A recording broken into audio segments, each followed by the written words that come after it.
Welcome to Kansi Academy.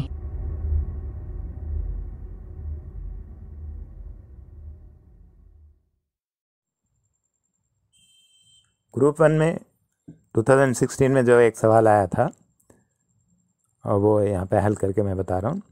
तो सवाल ये है कि एक कतार में 40 लड़के शुमाल के रुख खड़े हुए। एक कतार में, एक लाइन में खड़े हुए। कितने हैं? 40 लड़के हैं। उनका रुख किस तरफ है? शुमाल की तरफ। शुमाल की तरफ इसलिए बता रहा कि हमको जो भी हम यानी नक्शा हो या कागज़ हो हम जो लिखते हैं तो ऊपर की तरफ शुमाल समझा जाता है, तो आसानी होती है आपको समझने में, इसलिए लड़के शुमाल की तरफ रुख किए हुए हैं। वो बता रहा कि 40 लड़के ठहरे हुए हैं, एक लाइन में खड़े हैं। तो अब उसमें बता रहा कि कैसी वो लाइन है। तो उसमें बता रहा बाएं जानिब से 12वें नंबर पर आर खड़ा है। तो हम इसको समझने के वास्ते आसानी से एक लकीर खींच लें, उसको हम समझें कि एक लाइन है जिसके अंदर 40 लड़के ठहरे हुए हैं। तो वो 40 लड़कों की एक लाइन, उसको एक तरफ लेफ़्ट रख लें, एक तरफ राइट रख लें हम लोग। तो अब ये 40 की पूरी लाइन है टोटल, शुरू से 40 तक। तो अब यहाँ पे वो राइट साइड से सीधी जानिब से 18वें नंबर पर टी खड़ा है इसमें। और उससे पहले बताया है कि बाईं तरफ से यानी लेफ्ट तरफ से 12वें नंबर पर आर खड़ा है। तो हम लेफ्ट से गिने, यानी बाएं जानिब में 40 की जो लंबी लाइन खींची गई उसको, उसका लेफ्ट किधर होता है, लेफ्ट से स्टार्ट करें करके हम वहाँ से, यानी अगर वो पूरे 40 की लाइन है तो हम उसको 4 यानी टेंस के अंदर बराबर मसावी अगर हम उसके हिस्से बना लें तो 4 टेंस के हिस्से बन जाते, उस पर बड़ी आसानी से समझ में आता। तो उसको हम बाईं तरफ से शुरू करें, लेफ़्ट से शुरू करें। तो लेफ़्ट से शुरू करके 12वें नंबर पर आर खड़ा है। तो लेफ़्ट से 12वें नंबर पर आर आता है। तो हम लेफ़्ट से 1 2 3 4 5 6 इस तरीके से 12 तक का कितना बनता है, उस 40 की जो लाइन है उसमें कितना हिस्सा बनता है, वहाँ पे एक आर यानी आर खड़ा हुआ, आर लगा दें 12th नंबर पे आर लगा दें। तो उसके बाद फिर राइट से देखें, फिर राइट से यानी जहाँ 40 की लाइन ख़त्म हो रही उधर से उल्टा शुरू करके हम ये देखना है कि वहाँ से 18 नंबर पे उस तरफ से आए, यानी आखिर से 1 2 3 4 5 6 18 तक कहाँ पे आता है वहाँ लाके एक टिक लगा दें, वो टी रहेगा, टी वाला यानी लड़का रहेगा टी। तो हम दोनों की पोजीशन मालूम हो गई। और राइट से 18 तक एक लाइन, जैसे यहाँ पे एरो मार्क से बता दिया गया, देखो राइट से उधर अगर फर्स्ट से शुरू होकर 18 पर आए तो एक टिक लगा दिए वहाँ पे टी उसका पोजीशन। फिर इधर लेफ़्ट से 1 से 12 तक लाके एक पोजीशन लगा के उसको आर बना दिए। तो बीच में ब्लैंक हिस्सा बचा हुआ है, वो कितने रहेंगे? तो यहाँ तो पे फिगर है खाली, हम अगर वो लाइन नहीं भी डाल लें तो हम समझ जा सकते। तो 40 है, 40 में 18 का एक हिस्सा है, 12 का एक हिस्सा है। तो 18 का और 12 का हिस्सा दोनों को अगर यानी मिला दें तो बचा हुआ जो हिस्सा है, बीच के बच्चे कौन से है वो खुद ब खुद मालूम हो जाता है। 18 प्लस 12 कितना आएगा? 30 होगा। और टोटल कितने 40 है, तो वो 30 में से 40 निकाल दे तो बचेंगे 10, यानी बीच के जो लड़के होंगे वो उसकी कतार कितने रहेंगी? 10 लड़कों की होगी। तो हम इसको अगर एक फिगर के जैसा डाल के भी अगर समझें, अगर समझ में नहीं आ रहा तो फिगर के वैसा, वरना खाली अगर देखते ही समझ में आया कि 40 लड़के हैं और उस कतार में बाएं से 12 नंबर पर और खड़ा है, तो यानी 12 नंबर तक का एक हिस्सा है, एक कतार बनी। और सीधी जानिब से 18 नंबर तक का एक हिस्सा है, तो 12 नंबर का और 18 नंबर का हिस्सा दोनों को जोड़ दें तो टोटल जितना बनता है उसमें से पूरे 40 की लाइन में से निकाल दें तो बीच का हिस्सा बचा हुआ जो रहेगा वो 10 स्टूडेंट रहेंगे। इस तरीके से भी आप हल कर ले सकते हैं, जो आपके सामने यहाँ पे बताया गया है।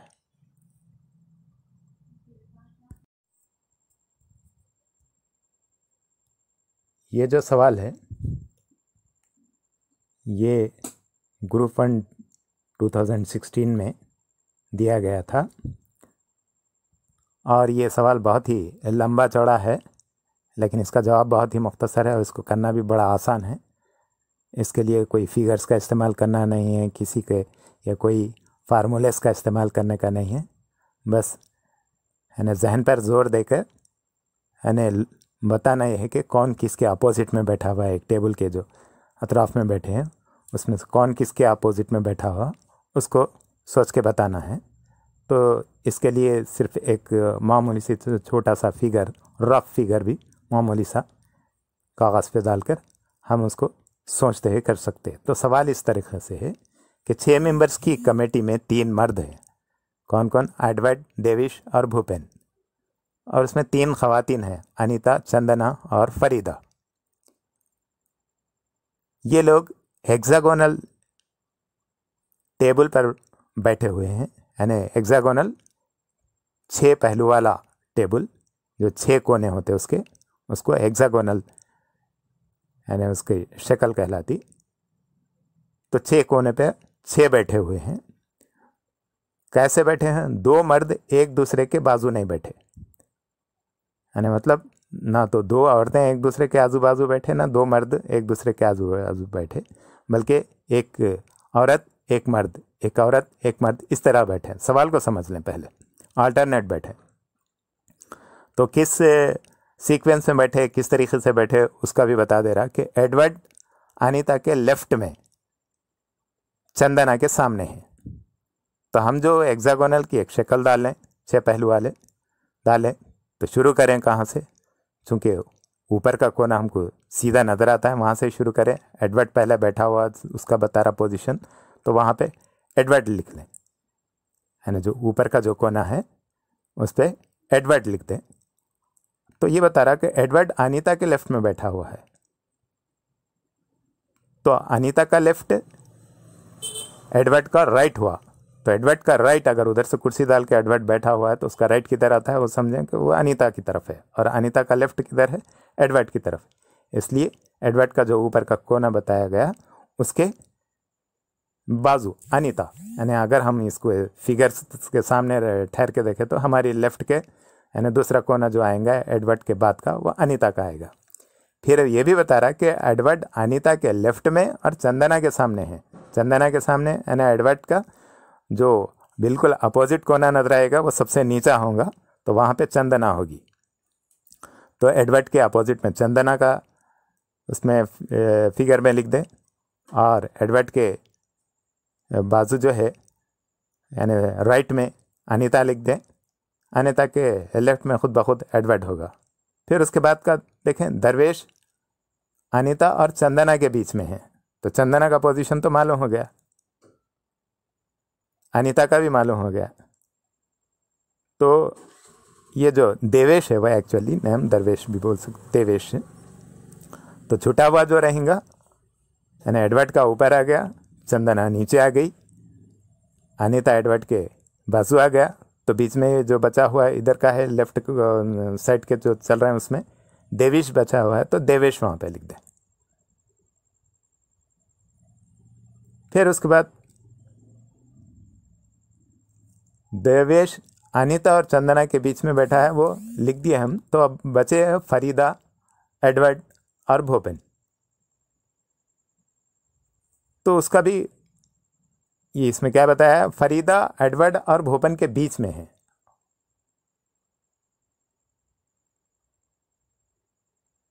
भूपेन और एडवर्ड के बीच में फरीदा।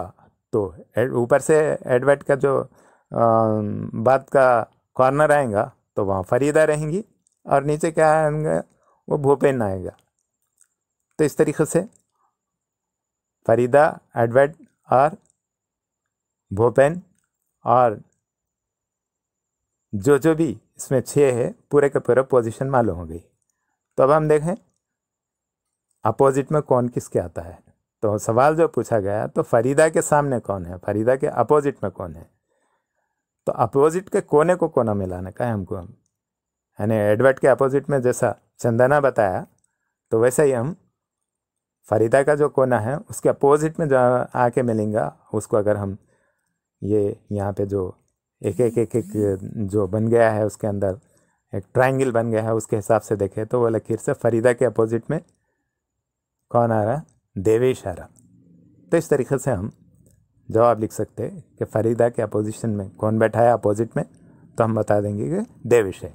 इसमें तो सिर्फ एक फिगर डाल के फिगर में हमको उन जो बताया पोजीशन, उन पोजीशनों को दर्ज कर ले तो खुद ब खुद मालूम होता है कि कौन किसके बाजू बैठा हुआ, कौन किसके बाजू बैठा हुआ। तो बता रहा अपोजिट का हमको आसानी से मालूम है, कोई यानी ज़्यादा उलट फेर की ज़रूरत नहीं है, सिर्फ सवाल समझने की ज़रूरत है। इसके अंदर जो समझने की जो बातें हैं वो क्या है, 3 ख़वातीन हैं, 3 मर्द हैं जो अल्टरनेट बैठे हुए हैं, यानी एक दूसरे के बाजू बाजू औरतें नहीं हैं, मर्द नहीं हैं, एक मर्द एक औरत, एक मर्द एक औरत। उसके बाद पोजीशन जैसा बताया है वैसा बता के उसका हम एक हेक्सागोन की शक्ल डाल दें और जहाँ जो बैठा है उसको दर्ज कर दें। तो पूछा फरीदा के अपोजिट में कौन है, तो कौन है, खुद ब खुद नज़र आ जा रहा है, वो देवेश है। तो इस तरीके से इसको हल कर लें।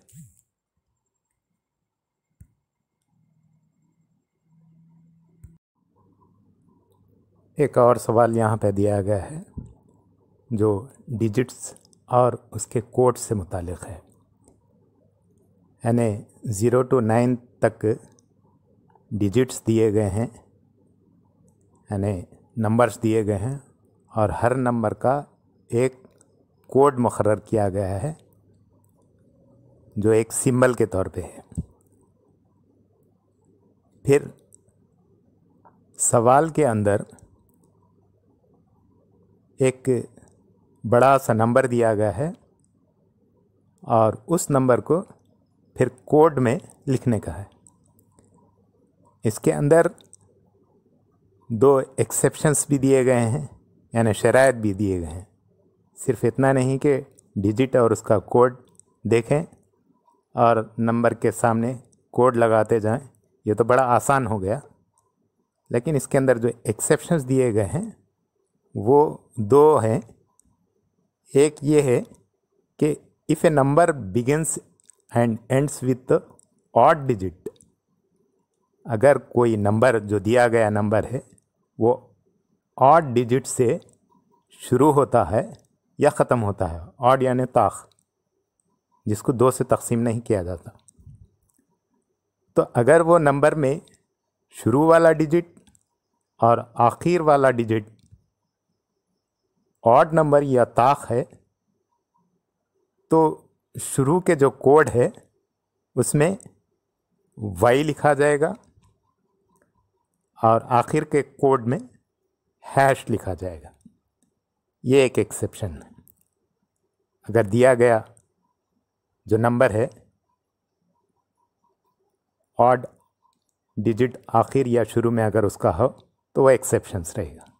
और दूसरा एक्सेप्शन भी ये है कि नंबर बिगिंस एंड एंड्स 0, अगर दिया गया जो नंबर सवाल का शुरू में या आखिर में उसके 0 रहा, या नहीं तो इवन डिजिट रहा शुरू में या आखिर में, इवन डिजिट जिसको जुफ्त बोलते हैं, जो 2 से तकसीम होने वाला है, तो वैसी सूरत में फर्स्ट और लास्ट डिजिट, यानी फर्स्ट डिजिट जो रहेगा वो एट द रेट ऑफ, और दूसरा जो लास्ट का डिजिट रहेगा वो उसका सिंबल भी दिया गया, वो लगाएं। बकिया दूसरे जो नंबर्स रहेंगे उसका एज पर डिजिट और कोड जैसा है वैसा उसमें जो टेबल में दिया गया वैसा लगाया जाएगा।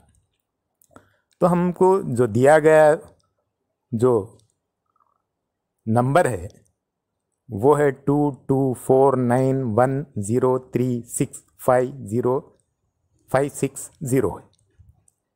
तो सबसे पहले हमको ये देखना है कि इसमें कौन सा एक्सेप्शन इस पे हम फॉलो कर सकते हैं, यानी शुरू का डिजिट और आखिर का डिजिट क्या है। शुरू का डिजिट 2 है और आखिर का डिजिट 0 है, यानी इसका मतलब ये हुआ कि ये जो सेकंड एक्सेप्शन है वो फॉलो करता है, यानी वहाँ पे अगर शुरू के डिजिट में जो 2 है उसके अपोजिट में एट द रेट ऑफ और आखिर का जो 0 है उसका सिंबल जो दिया गया वो लगाने का है। वो तो हम अभी भी लगा दे सकते हैं, यानी सबसे पहले वही हमको तय करने का है सवाल के जो एतबार से, उसको हम लगा दें उसके सिंबल को जो बताया गया एक्सेप्शन, सेकंड एक्सेप्शन में। और बाकिया 2 के अगेंस्ट में 2 का जो सिंबल है वो लगाए, 4 के अगेंस्ट में 4 का जो सिंबल है वो लगाए, 9 के अपोजिट में जो 9 का सिंबल है वो लगाए, 1 के अपोजिट में जो सिंबल है वो लगाए, 0 के अपोजिट में जो है वो लगाए, 3 के अपोजिट में जो है लगाए, 6 के अपोजिट में जो है वो लगाए, 5 के अपोजिट में जो है वो लगाए, 6 के अपोजिट में जो है फिर वही लगाए। तो बाकिया तो इधर लास्ट का उधर लास्ट का तो सेकंड एक्सेप्शन के हिसाब से पहले से ही वो तय है। इस तरीके से इसको हम हल कर सकते हैं, इस ये कोडिंग के क्वेश्चन को।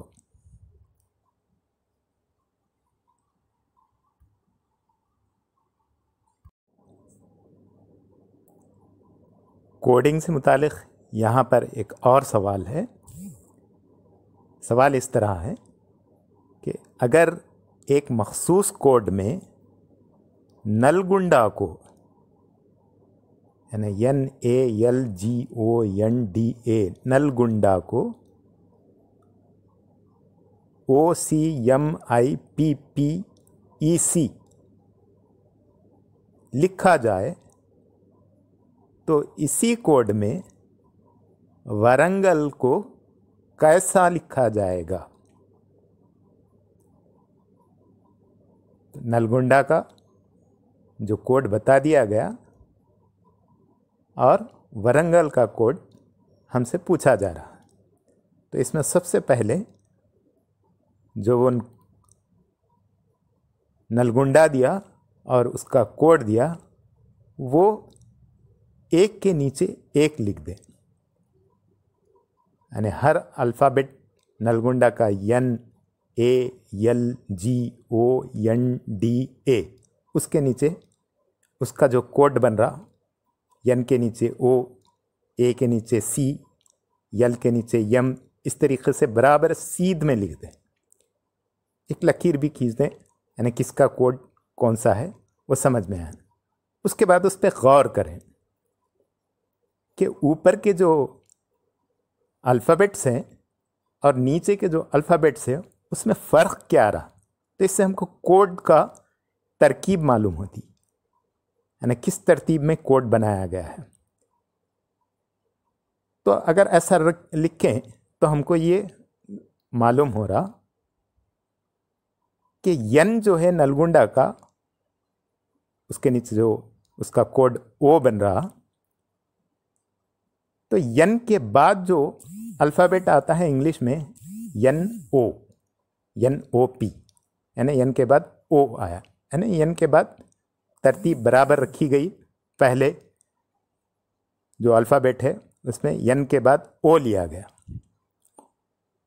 उसके बाद ए आ रहा, ए के नीचे सी है।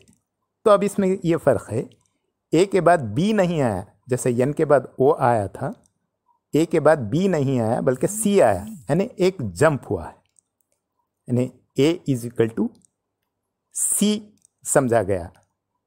वहाँ पे यन इज इक्वल टू ओ समझा गया था, तो यहाँ पे ए इज इक्वल टू सी समझा गया, यानी बी को छोड़ के सी। फिर उसके बाद यल देखें, यल के नीचे जो एम आ रहा है, यानी एल इज इक्वल टू यम, यानी फिर बराबर तरतीब आ गई। फिर नहीं, यल के बाद एम आता है अल्फ़ाबेट, फिर उसके बाद फिर जी के बाद आई लिया गया, तो यहाँ फिर एक छोड़ दिया गया, जी एच आने का एच छोड़ दिया गया, आई लिया गया, यानी वो जो तरतीब है उसमें एक में, यानी पहला जो अल्फ़ाबेट लिया गया उसकी तरतीब बराबर रखी गई, एन के बाद ओ, उसके बाद ए आया, तो ए के बाद बी नहीं आया, सी आया, फिर एल के बाद एम बराबर रखा गया, फिर जी के नीचे एच नहीं आया, आई आया, एक जंप किया गया, उसके बाद ओ के बाद पी बराबर आया,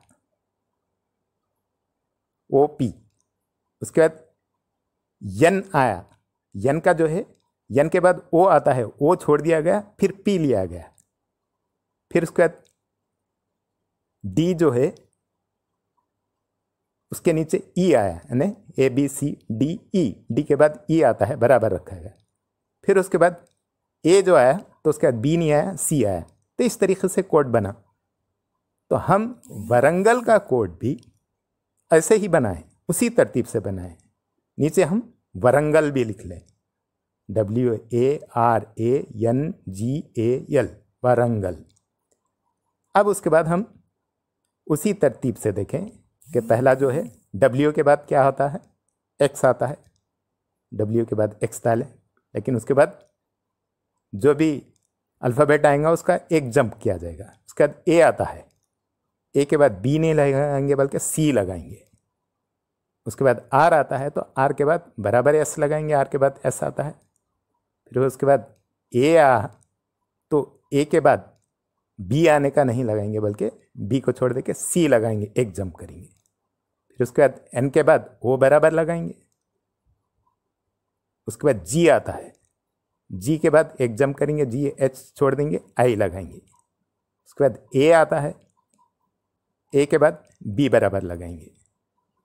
फिर उसके बाद वरंगल का आखिरी L आता है, तो L के बाद यम आता है, लेकिन यम छोड़ के हम यन लगाएंगे। इस तरीके से वरंगल का जो कोड बना XCSCOIBN बन गया। इसी तरीके से जो भी सवाल आपको कोडिंग का, इंग्लिश वर्ड्स का आएगा तो हम इसी तरीके से गौर करें। जो लफ्ज़ दिया गया है, जो वर्ड दिया गया है और उसका जो कोड दिया गया है वो एक दूसरे के नीचे लिखें तो हमको फ़र्क समझ में आता कि कोड किस तरीके से बनाया गया। बस डिफरेंट किस्म के भी सवालात हो सकते हैं। बाज़ मरतबा कोडिंग बजाय अल्फ़ाबेट का, अल्फ़ाबेट के बजाय नंबर से भी हो सकता। तो वैसे वक्त हम गौर से देखें, बाज़ मरतबा तो A का 1 नंबर, B का 2 नंबर, C का 3 नंबर, D का 4 नंबर, इस तरीके से ही रहता, बहुत आसान रहता। लेकिन उसको हम अचानक देखने से कंफ्यूज हो जाता। तो अगर अल्फ़ाबेट्स को नंबर में कोड किया गया तो इस तरीके से भी देख लें कि अल्फ़ाबेट का कौन सा सीक्वेंस नंबर आता है। बाज़ मरतबा उल्टी तरफ से भी उसकी कोडिंग हो सकती, यानी Z को 1 और XYZ जैसा रहता ना, Z लास्ट है, उसको 1, Y को 2, उल्टी तरफ से भी नंबर दे सकता। तो अगर इस किस्म के सवालात बदले हुए हैं तो ऐसे यानी तरकीबों पर भी गौर किया जा सकता है। इसी में एक और सवाल भी यहाँ पर,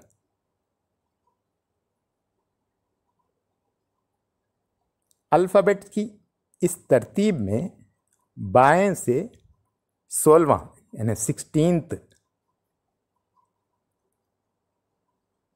जो हुर्फ है वो कौन सा होगा। यानी अल्फ़ाबेट्स दे दिए गए हैं A से लेकर Z तक। सवाल जो है वो ABCDEFGHIJKLMNOPQRSTUVWXYZ दे दिया गया।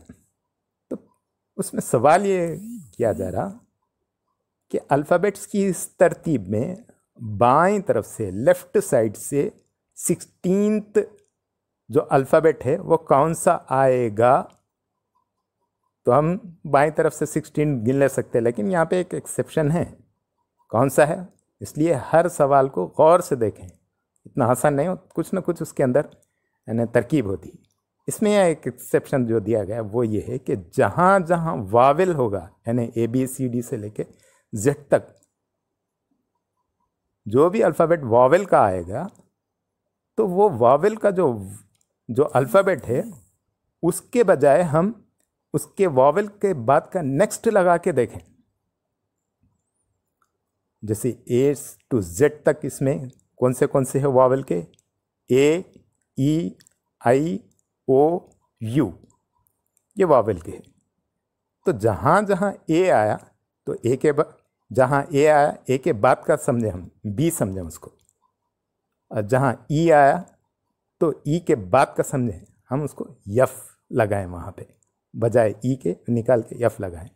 और जहाँ पे वॉवेल का आई आया तो आई के बजाय हम उसके बाद का समझें, यानी जे, आई के बाद जे आता है। फिर जहाँ ओ आया हम ओ के बजाय ओ को निकाल के वहाँ पे ओ के बाद का जो अल्फ़ाबेट है पी, उसको पी लिखें।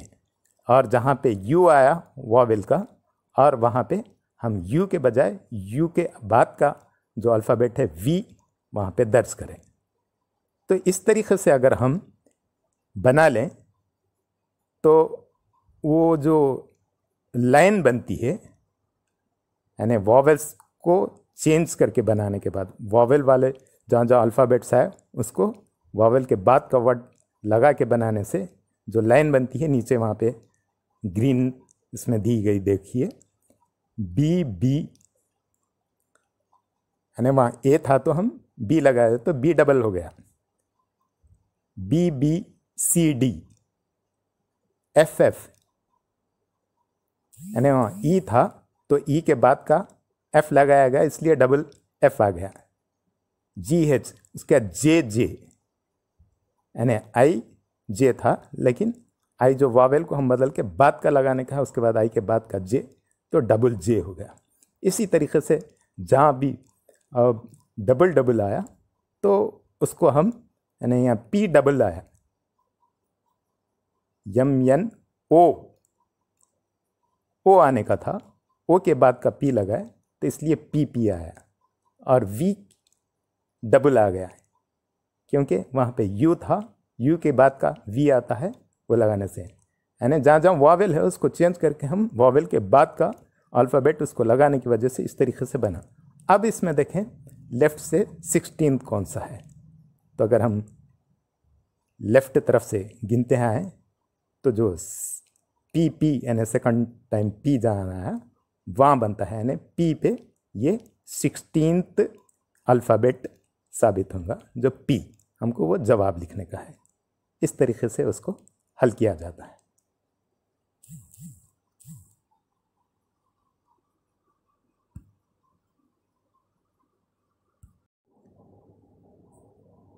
एक सवाल नंबरों की सीरीज़ से मुताल्लिक़ भी है, यानी सीरीज़ में नंबर्स दिए जाएंगे कि पहले अगर ये आया, उसके बाद दूसरा नंबर ये आया, उसके बाद तीसरा ये आया, चौथा ये आया, तो पांचवा कौन सा होगा, इस किस्म का सवाल पूछा जाएगा। तो यहाँ पे एक सवाल जो लास्ट टाइम ग्रुप 1 के 2016 में आया था, अब तक जो भी मैं बता रहा था वो लास्ट टाइम 2016 के ही थे। तो इसमें वो जो सवाल दिया गया है वो ये है कि which number should come in the place of question mark in the series. ये सीरीज़ में 10, 15, 30, 75, 225 दिया गया है, उसके बाद क्वेश्चन मार्क दिया गया है, तो उसके बाद कौन सा नंबर आएगा। तो इसके अंदर कुछ ना कुछ होता है। तो पहले ये देखें कि किस तरीके से बाज़ मरतबा उसको हल करने के लिए खाली एक नज़र देखना काफ़ी है किस तरीके से बढ़ता है। बाज़ मरतबा बड़ा आसान हो जाता है, यानी कोई एक नंबर दिया जाता है, उसके बाद उसका डबल दिया जाता है, उसके बाद उसका ट्रिपल दिया जाता है, उसके बाद उसका यानी 4 टाइम्स दिया जाता है। इस तरीके भी हो सकता है। बाज़ मरतबा एक नंबर जो दिया जाता है उसमें 5 प्लस करने का रहता है, उसके बाद जो टोटल आता उसमें 5 प्लस करने के बाद जो आता वो उसके बाद उसके अंदर 5 प्लस करने का, यानी तो डिवाइडेड बाय, इस तरीके की तरकीबें होती है। तो यहाँ पे जो नंबर दिया गया है तो इसमें 10, 15, 30, 75, 225, तो इसको हम इन्हें पहले दूसरे, ये पहला नंबर दूसरा नंबर के दरमियान में जो डिफरेंस है उससे भी बाज़ मरतबा मालूम होता, बाज़ मरतबा कम से कम तीनों का डिफरेंस मालूम करना पड़ता। तो हमको तरकीब मालूम होती कि उसमें प्लस हो रहा है या माइनस हो रहा है, यानी तो उसके स्क्वायर में लिया जा रहा है, उसके बाद क्यूब में लिया जा रहा, वैसा भी हो सकता। तो हम यहाँ पे मालूम करने के लिए एक तरकीब इस्तेमाल कर रहे हैं। पहले जो 2 दिए गए हैं 10 और 15, 10 और 15 के दरमियान का जो फ़र्क है, तो इसको इस फार्मूले के से 10 इंटू एक्स समझिए या डैश समझिए इज इक्वल टू 15। तो हमको x मालूम करने के वास्ते क्या करना पड़ता, 15/10। तो वो मालूम हो गया कि 1.5 है, यानी 1.5 से इंटू किया गया, यानी 10 को 1.5 से इंटू किया गया तो 15 आया। चलो दूसरा भी देख लें, क्योंकि एक से मालूम नहीं होता। दूसरे में भी 15 इंटू डैश समझिए इज इक्वल टू 30 है, यानी तीसरा नंबर तो 30 है। तो हम 15x इज इक्वल टू 30 बोले थे, x को इधर कर दिए तो 15 30 के नीचे चले आता, x इज इक्वल टू 30/15 यानी 2। यानी मतलब ये हुआ कि फर्स्ट नंबर को हम 1.5 से इंटू करें तो 15 आया, और सेकंड को 2 से इंटू करे तो 30 आया। तो इससे ये मालूम हुआ कि 0.5 बढ़ा बढ़ा के उसको इंटू किया जा रहा है। तो अब हम नीचे यहाँ पे एक टेबल के जैसा एक बताया गया है, देखिए। तो 10 रेड में जो दिया गया है उसको नीचे अंडरलाइन करते हुए दिया गया है। 10, 15, 30, 75, 225, उसके बाद वाट छोड़ दिया गया है। तो फर्स्ट हम 10 को 1.5 से इंटू करें, उसके बाद 1.5 में 0.5 बढ़ा के 2 से इंटू करें, उसके बाद 0.5 बढ़ा के यानी 30 को 2.5 से इंटू करें तो 75 आया। फिर 75 को फिर उसमें 2.5 में 5 मिला दिया तो 3 हुआ। 75 को 3 से इंटू करें तो 225 आया। तो अब बाकी जो बचा 225, उसमें 3.5 से इंटू करने के बाद जो भी डिजिट आएगा वो क्या रहेगा, उसका आंसर रहेगा।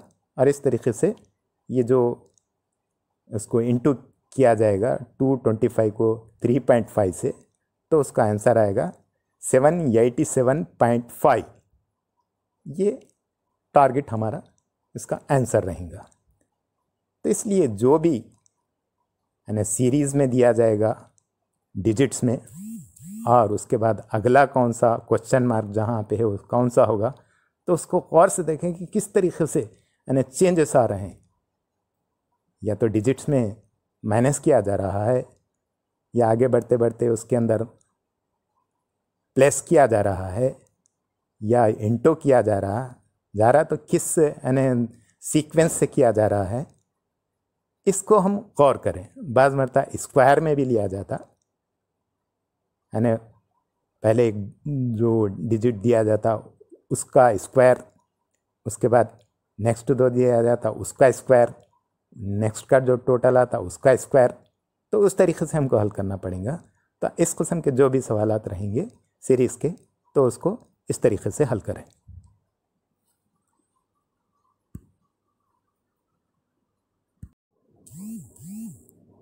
लास्ट टाइम जो दिया गया था उसमें ये भी एक सवाल है कि यहाँ पे OYO है, वो भी समझा जा सकता है उसको।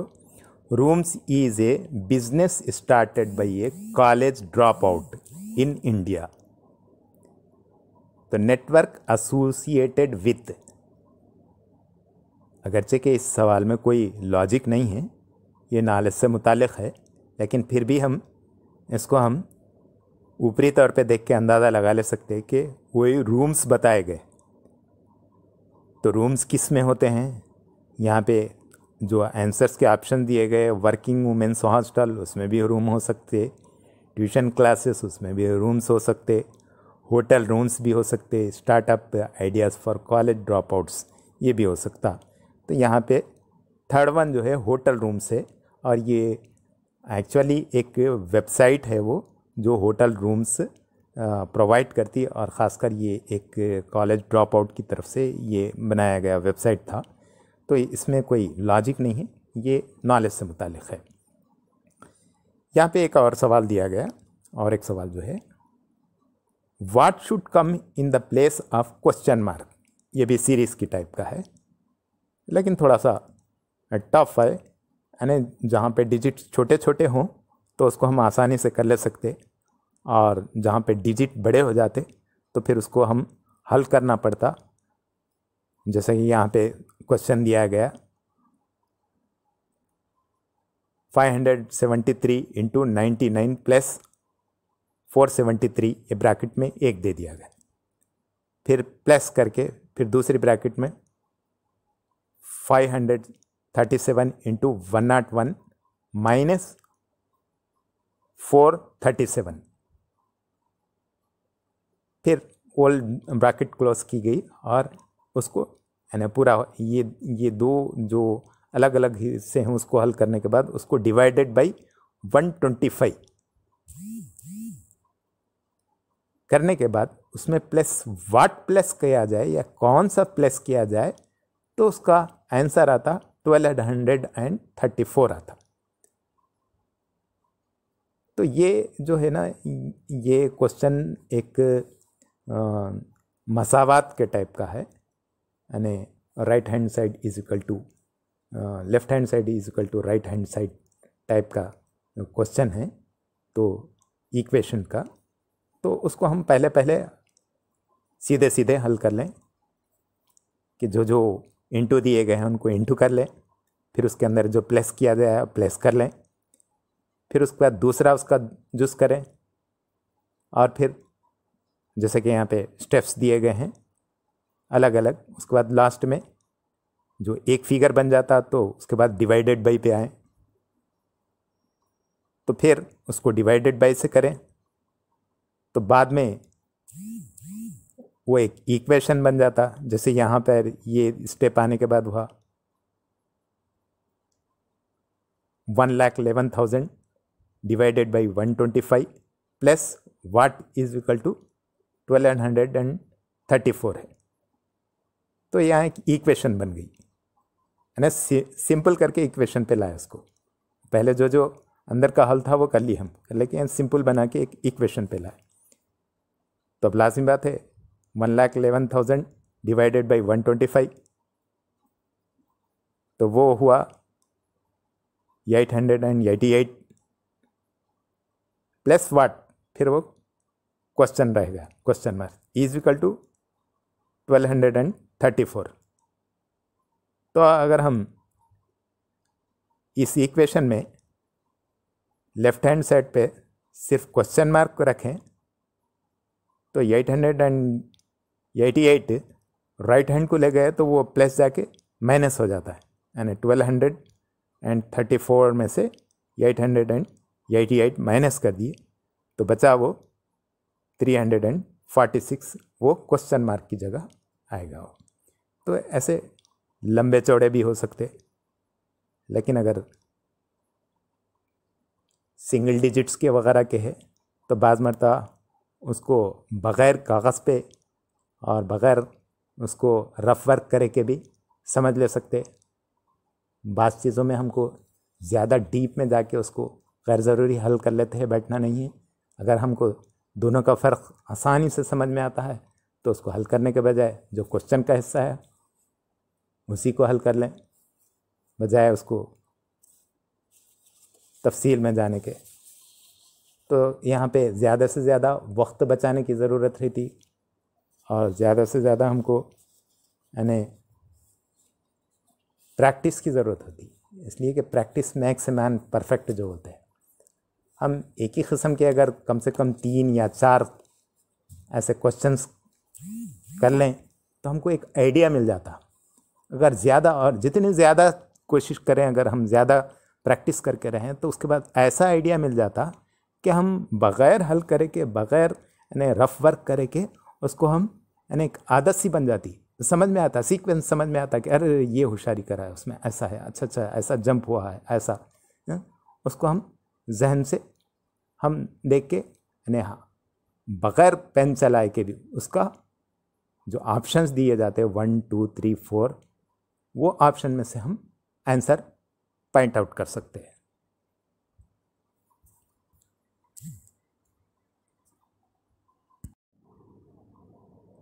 कॉम्पिटिटिव एग्ज़ाम्स में एक रिश्तों से मुताल्लिक़ सवाल भी हमेशा होता है। जिसमें पूछा जाता है कि फ़लाँ ने फ़लाँ को इस तरीक़े से इशारा करके बुलाया, उसने उसको ये कहा, तो वो उसका कौन सा रिश्तेदार होगा। इस तरीक़े के सवालात होंगे। इसमें थोड़ा सा घुमा फिरा के, यानी बहुत ही आसान होता है, करीबी रिश्ता होता है, लेकिन उसको घुमा फिरा कर पूछा जाता है। जैसे कि एक कान इधर आजू बाजू बताने के बजाय उसको दूर से सिर के तरफ से फिरा के ले जाके ये कान को ये किधर है जैसे पूछा जाता, उस तरीक़े से होता है। तो यहाँ पे एक सवाल है, एक शख्स ने एक औरत की तरफ उंगली बताते हुए कहा कि वो औरत, उस शख्स ने कहा उंगली बताते हुए, वो औरत मेरे अकलूते बेटे के बाप की बीवी की सास है। तो इस औरत का रिश्ता उस शख्स से क्या है? इसमें देखो थोड़ा गौर करने की ज़रूरत है थी। हमेशा हम तसव्वुर कर लें, वो जो रिश्ते बताया जा रहा उसको अपने ऊपर समझते हुए भी अगर गौर कर लें तो समझ में आता है, या अपने रिश्तेदारों को उसको टारगेट बना के वो कौन सा रिश्ता बता रहा, उसको समझते हुए अगर उस पर गौर करें तो भी समझ में आता है। तो यहाँ पे जो बता रहा है कि वो औरत मेरे अकलूते बेटे के बाप की, मेरा अकलूता बेटा इसलिए बताया जा रहा कि और यानी दूसरे भी यानी बीवी के बेटे भी हो सकते, तो वो रिश्ता बदल जाता, इसलिए अकलूता बेटा बता रहा। तो यानी एक ही बेटा है उसका, एक ही बीवी हो, कि वो औरत मेरे अकलूते बेटे के बाप की, मेरे अकलूते बेटे के बाप यानी खुद हुआ बाप की बीवी, बाप की बीवी यानी खुद की बीवी की सास है, यानी अपनी बीवी की सास क्या होगी उसकी रिश्ते में? उस आदमी की माँ होगी। बस इतनी सी बात रहती, लेकिन बाद मरतबा हम उसमें गोल फिर जाते। उसको गौर करें, उसको इम्प्लीमेंट करते हुए अपने रिश्तेदारों में उसका तसव्वुर करते हुए या ख़ुद पर लेते हुए उसका तसव्वुर करते हुए अगर गौर से सोचें तो उसका फौरी जवाब समझ में आ जाता है। यहाँ पे और भी यानी कोड्स का, यानी अगर किसी रंग को दूसरे रंग में कहा जाए या किसी चीज़ को दूसरे कोड में बोला जाए, तो उस किस्म के सवाल भी यहाँ पे एक है। ये भी 2016 में ग्रुप 1 में दिया था। तो उसमें सवाल इस तरीके से है, if red is called yellow, अगर रेड को हम येलो कहें और yellow is called blue, yellow को ब्लू कहें, blue is called white, white is called green, green is called pink and pink called purple, then what is the colour of the sky. तो हम ये जो भी रंग दिया है उसके बजाय यानी वो रंग तसव्वुर किया जाए, जो असल रंग है उसको दूसरे रंग में तसव्वुर किया जाए। तो यहाँ पे कलर ऑफ स्काई सवाल, मेन सवाल जो है कलर ऑफ स्काई, तो हमको ये मालूम है कलर ऑफ स्काई कौन सा होता है, ब्लू होता है। लेकिन यहाँ ब्लू को किसी और रंग में बताया गया, ब्लू को किसी और रंग में बताया गया, तो हम उसकी निशानदही करें, यानी उस कलर को स्काई का कलर बताएं। यानी ब्लू को किस रंग में पूछा गया उसको स्काई का। तो उसके लिए हम पहले एक के नीचे एक अगर लिख लें तो बड़ी आसानी होती। जैसे red is equal to yellow, इधर जो लाइन से डाला गया है, red is equal to yellow, yellow is equal to blue, यानी जो ऊपर दिया गया है वही चीज़ें हैं वो, यानी रेड इज कॉल्ड येलो, तो red is equal to yellow, yellow equal to blue, blue equal to white, white is equal to green, green is equal to pink और pink is equal to purple.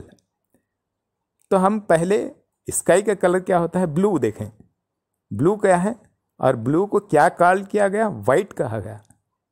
तो इसलिए sky का colour कौन सा होगा, white होगा। इसको और तरीक़ों से भी सवाल बाज़ मरतबा देता, अजीब अजीब किस्म के यानी बातें पूछी जाती। जैसे अगर साबुन को कपड़ा कहा गया, कपड़े को नल कहा गया, नल को पानी कहा गया, पानी को बकेट कहा गया, और बकेट को धूप कहा गया, तो कपड़ा किस में धोएंगे? तो हमको लाजमी बात है वो पानी में धोएंगे रहेंगे, लेकिन पानी का हमको कोड कुछ और दिया गया, हमको वो बोलना पड़ेगा। तो इस किस्म के सवालात भी बदल बदल के दिए जा सकते हैं।